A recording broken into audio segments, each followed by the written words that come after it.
Welcome back. Tucked away at the South Carolina Department of Archives and History is the blueprint of how our state governs, and soon that foundation will be on full display. WIS reporter Ashley Jones takes a look. Drastic change in times for South Carolina is preserved here at the Department of Archives and History. South Carolina's first constitution, adopted March 6, 1776, was a direct impact of the American Revolution. In this one, they have set up the House of Representatives, which is still in existence today.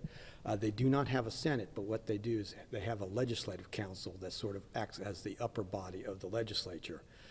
And then instead of a government, they have a governor, they have a president and a vice president who has limited powers. In 1778, this constitution was put to rest. South Carolina had 7 constitutions since then, now operating under the Constitution of 1895. Which in a very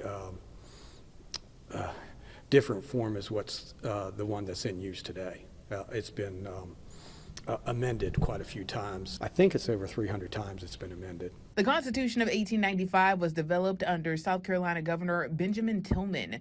Tillman served as governor from 1890 to 1894. Very much a segregationist.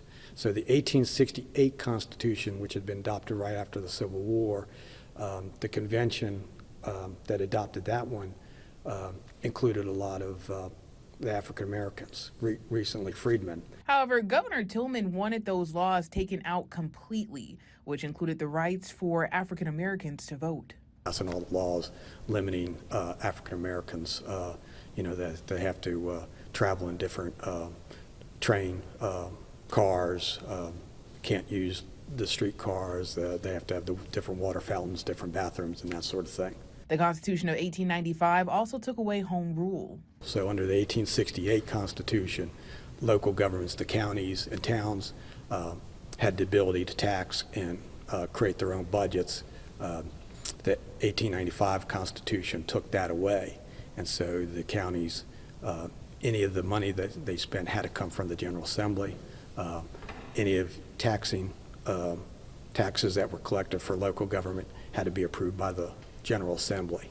But that changed after the Home Rule Act of 1975, which allows local governments to operate the way they do today. So what would it take to adopt a new constitution? There have been several attempts to do that over the years, and the General Assembly has had committees to look into whether they should have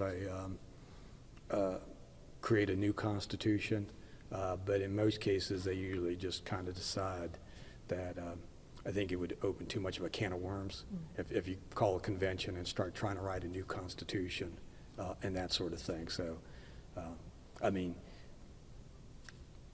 it's up to the General Assembly or the people to decide whether they want to do that. I think that they have all these amendments to kind of get rid of some of the problems that were in that 1895 Constitution. That was our Ashley Jones reporting. Now, the original Constitution signed by members of the General Assembly will be on display in the We the People exhibit coming next March. Right now, the Constitution remains kept at the Department of Archives and History. Now, stay with us. We'll be back with more after the break.